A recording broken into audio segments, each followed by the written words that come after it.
This is Kathy Stevens. That is not her real name. We have changed her name and hid her identity to protect her privacy. For decades, Stevens was married to her loving husband. Any marriage is going to have ups and downs, but we're very close because we were it. She and her husband did everything together until one day he passed away due to health issues. So she turned to dating applications to try and fill the void. I kind of just wanted somebody to talk to. I had a man in my life for many, many years. Stevens says it did not take long for her to find someone on a dating app that she was connected with. We just kept talking, and every day was, what are you having for breakfast, and how are you, and what are you playing? Things to build a relationship. The man she met claimed he was Italian and Australian. He told her he was a scuba diver on an oil rig and owned a condo in Florida. He also said he rented an apartment in Wisconsin and even made a video call to Stevens to prove he was real. He looked just like the guy in all the pictures, the international model, and he had a wide brim hat, like a woman's sun hat, and then he carried an umbrella, and he turned around to show that he wasn't fake and he was real. A month into speaking with this man, Stevens says he started asking for money. She says he claimed there was an explosion on his oil rig. He says, I need it to pay for the helicopter to get us all off this rig, and then I can come meet you. Stevens says he sent videos of the explosion to prove it was real. She says she even called the police and the U.S. Coast Guard asking about the explosion.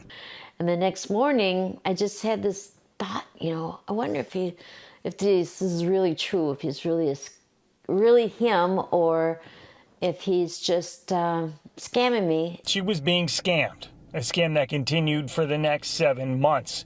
She says she ultimately sent over $500,000. I had nothing left. I had everything to live for, and I had nothing left. And there was no way to come back from that, I felt, in my lifetime. So I just thought, kind of like, it wasn't like I sat and thought about it. Thought just came, and I said, yeah, I think I'll commit suicide. According to CyberSafe, only 55% of romance scams get reported to law enforcement.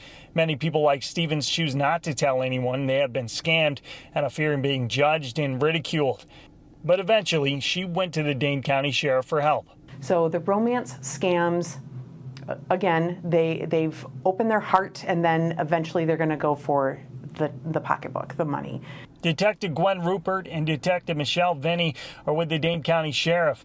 They specialize in working with scam victims, and they compare these scammers to professional actors. They're making billions off of trusting Americans, so it's worth their time to invest in training, learning scripts, and getting really good at this, and they are really good at this. Stevens scammers believed to be from Nigeria, which is out of the Dane County Sheriff's jurisdiction. For the most part, we're basically looking at this like, if you're calling us because you've been scammed, you're probably not getting your money back. As for Stevens, she had planned to retire soon and live off her savings. With all of her money gone, she says retirement's not really an option anymore. But this has left me with the inability to trust anyone. How dare they take my trust? You don't think about it until it's stolen from you. While she can't get her money back, she says she hopes her story helps at least one other person avoid being scammed. In Madison, Cody Taylor, Spectrum News.